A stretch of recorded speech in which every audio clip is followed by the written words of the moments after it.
আসসালামু আলাইকুম। প্রবাস থেকে বাড়ি আসলাম, এসে ডাব খাওয়ার ইচ্ছা জাগলো। তো এখন আর কি করব,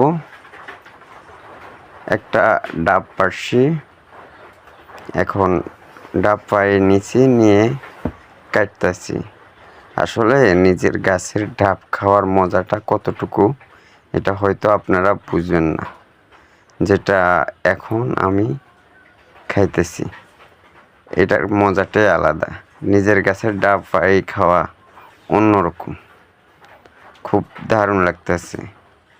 হয়তো অতটা ইয়া নয়, কিন্তু ডাবটা একটু শক্ত হয়ে গেছে। যাই হোক, দীর্ঘ 4 বছর হলে নিজের গাছের ডাব পাড়ি খাইতেছি, অন্যরকম লাগতেছে। তবে এখন চিন্তা করছি আমার ফলোয়ারগণও একটু দেখাই কিভাবে ডাব খাইতে হইব, কিভাবে কাটতে হইব, কিভাবে খাইতে হইব।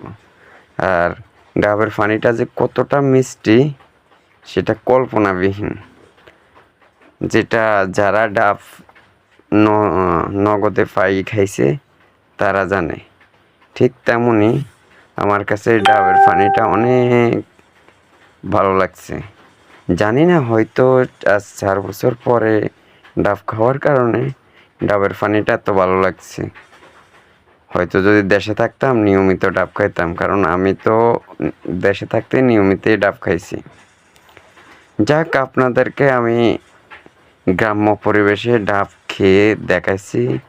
ভালো লাগলে আমার পেজটা ফলো করবেন, আর তাছাড়াও ফলো না করতে পারলেও একটা লাইক কমেন্ট দিয়ে যাবেন। আসসালামু আলাইকুম, ভালো থাকেন।